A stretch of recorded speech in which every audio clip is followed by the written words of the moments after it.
साथीहरू, आजको यस भिडियोमा म हजुरहरूलाई कक्षा 12 को परीक्षा दिन जाँदा ध्यान दिनुपर्ने कुराहरू र परीक्षा केन्द्रमा के कुरा लिएर जान पाइन्छ र के कुरा लिएर जान पाइँदैन, म यसै भिडियोको माध्यमबाट सबै कुराको नियम र जानकारी दिनेछु। भिडियोलाई स्किप नगरी अन्तिमसम्म हेर्नु होला। यदि मेरो भिडियोमा नयाँ हुनुहुन्छ भने मेरो च्यानललाई सब्स्क्राइब गर्न भने नभुल्नु होला, किनभने म सधैँ यस्तै युजफुल भिडियो लिएर आउने गर्छु।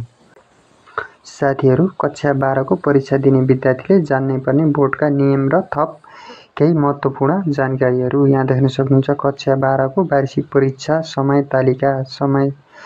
परीक्षा समय बिहान 8 बजेदेखि 11 बजेसम्म यहाँ देख्न सक्नुहुन्छ। मिति, विषय र विषय कोडहरू र हजुरहरूले विशेष ध्यान आकर्षणका जान्नै पर्ने महत्त्वपूर्ण जानकारीहरू यहाँ देख्न सक्नुहुन्छ। यसैगरी 1 नम्बरमा रहेको छ प्रवेश पत्रको फोटोकपी घरमा राख्ने, तर प्रवेश पत्रको सक्कली प्रति भने लिएर परीक्षा दिन जाने, परीक्षा केन्द्रसम्म पुग्ने बाटो समयमै पत्ता लगाउने। यसैगरी 2 नम्बरमा रहेको छ परीक्षामा आवश्यक पर्ने सिसा कलम, scale, calculator, log table, graph paper, chart, कोसवारा, भाउचर आदि लैजान नबिर्सने।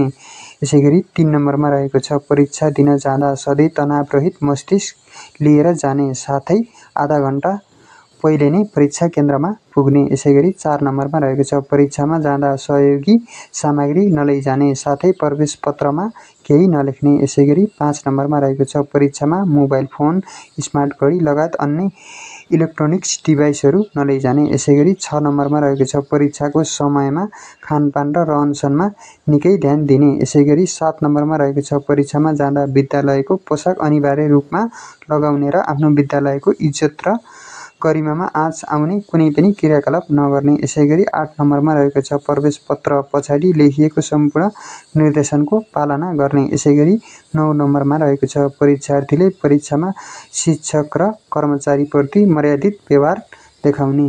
यसैगरी हजुरले कक्षा 12 को परीक्षा दिने विद्यार्थीहरूले जान्नै पर्ने यी थिए 9 वटा नियमहरू। आई होप हजुरहरूलाई यो भिडियो कस्तो लाग्यो। भिडियो मन परेमा लाइक, कमेन्ट अनि सेयर गर्न चाहिँ नभुल्नुहोला।